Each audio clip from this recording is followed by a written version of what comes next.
मानव जीवन कर्म और उसके परिणामों की एक लंबी यात्रा है। प्राचीन भारतीय दर्शन में कहा गया है, जैसा करोगे वैसा भरोगे। प्रत्येक विचार, प्रत्येक शब्द और प्रत्येक क्रिया का अपना प्रभाव है। यही प्रभाव हमारे वर्तमान जीवन को आकार देता है और भविष्य को गढ़ता है। संत महात्मा और विशेषकर स्वामी प्रेमानंद जी महाराज ने इस सत्य को अत्यंत सरल भाषा में समझाया। उन्होंने बताया कि कर्म का फल अनिवार्य है, लेकिन ये फल केवल दंड या पुरस्कार के रूप में नहीं, बल्कि आत्मा के उत्थान और ईश्वर से जुड़ाव के अवसर के रूप में मिलता है। प्रेमानंद जी के अनुसार कर्म का फल केवल भौतिक सुख दुख तक सीमित नहीं होता, बल्कि यह आत्मा के आंतरिक शुद्धिकरण और ईश्वर की ओर अग्रसर होने की सीढ़ी भी है। आइए विस्तार से समझते हैं स्वामी प्रेमानंद जी का जीवन दर्शन। प्रेमानंद जी संत परंपरा के ऐसे आचार्य थे जिन्होंने भक्ति और ज्ञान के साथ कर्म की गहनता को भी समझाया। उनका मानना था कि मनुष्य जीवन का उद्देश्य केवल सांसारिक भोग नहीं है, बल्कि ईश्वर का अनुभव करना है। इस अनुभव तक पहुंचने के लिए हमें अपने कर्मों को समझना और उनके फलों को स्वीकारना सीखना चाहिए। उनकी वाणी में बार बार ये संदेश मिलता है कि कर्म का फल भगवान की व्यवस्था है। कोई भी मनुष्य इससे बच नहीं सकता, लेकिन ईश्वर की भक्ति और निष्काम भाव से किए गए कर्मों से मनुष्य बंधन से मुक्त हो सकता है।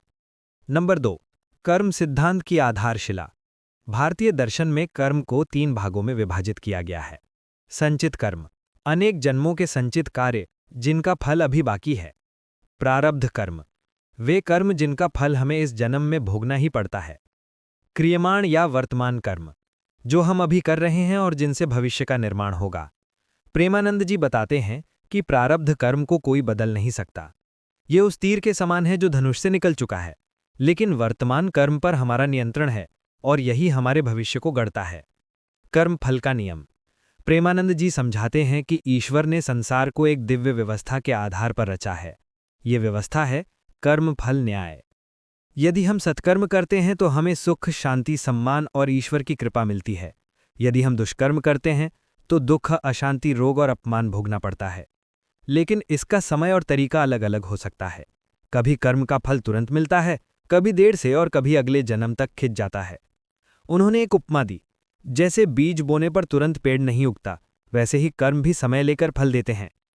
कर्म फल की प्राप्ति के तरीके, प्रेमानंद जी के अनुसार मनुष्य को कर्म फल 3 प्रकार से मिलता है। प्रत्यक्ष फल, कुछ कर्म ऐसे होते हैं जिनका फल तुरंत दिखाई देता है। जैसे किसी भूखे को भोजन देने पर उसकी प्रसन्नता और आशीर्वाद हमें तुरंत आनंद देता है। उसी प्रकार यदि हम किसी को चोट पहुंचाते हैं तो उसका प्रतिकार भी तुरंत झेलना पड़ सकता है। अप्रत्यक्ष फल, कुछ कर्मों का फल समय लेकर आता है। जैसे कठिन परिश्रम से शिक्षा लेना, परिणाम वर्षों बाद सफलता के रूप में मिलता है। सूक्ष्म फल, ये फल हमारे मन और आत्मा पर असर डालता है। जैसे चोरी करने वाला बाहर से बच भी जाए, लेकिन भीतर अपराध बोध उसे चैन नहीं लेने देता, ये भी कर्म का फल है। प्रेमानंद जी के अनुसार भक्ति और कर्म फल, स्वामी प्रेमानंद जी बार बार कहते थे कि कर्म फल से बचने का मार्ग केवल भक्ति है। इसका अर्थ ये नहीं कि भक्ति करने से कर्म फल समाप्त हो जाते हैं, बल्कि भक्ति से मनुष्य के भीतर सहनशीलता, धैर्य और ईश्वर की कृपा आती है, जिससे वो कर्म फल को सहजता से स्वीकारता है।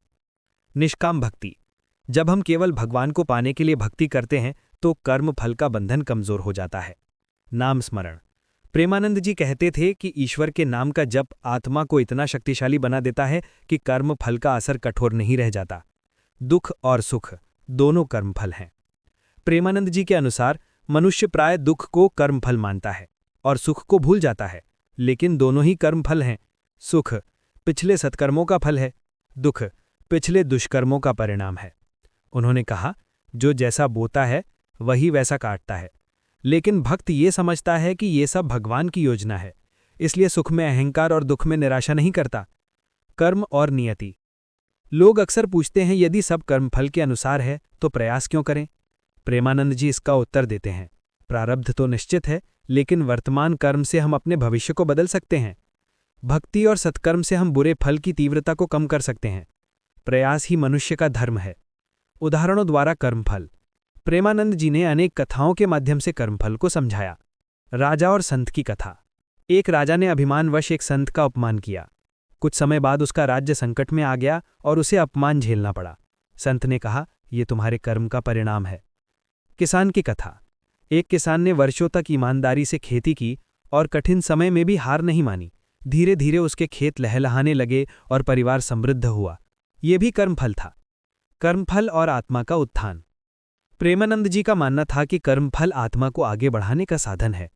दुख आत्मा को संयम और धैर्य से खाता है। सुख आत्मा को कृतज्ञता और भक्ति की ओर ले जाता है। इस प्रकार कर्मफल केवल सजा पुरस्कार नहीं बल्कि शिक्षा है। मुक्ति का मार्ग। अंत में प्रेमानंद जी कहते हैं कि जब मनुष्य ईश्वर की शरण में जाता है और निष्काम भाव से भक्ति करता है तभी कर्मफल के बंधन से मुक्त होता है। साधना, नाम जप, सत्संग, सेवा। सत्य, अपने कर्मों की जिम्मेदारी लेना। समर्पण, ईश्वर को हर स्थिति में मनाना। यही मुक्ति का मार्ग है। निष्कर्ष, स्वामी प्रेमानंद जी का संदेश स्पष्ट है। कर्म का फल अवश्य मिलता है। इसका समय और रूप अलग अलग हो सकता है। सुख और दुख दोनों ही फल हैं। भक्ति और निष्काम कर्म से बंधन कम होता है। अंततः कर्म फल हमें ईश्वर की ओर अग्रसर करने के लिए ही है। मानव जीवन का सौंदर्य यही है कि हम अपने कर्मों को सुधार सकते हैं और ईश्वर की शरण में जाकर कर्म फल को सहजता से स्वीकार कर सकते हैं। यही प्रेमानंद जी की शिक्षा है। कर्म करते रहो, फल की चिंता मत करो। भगवान पर विश्वास रखो, वही सब कुछ ठीक करेगा।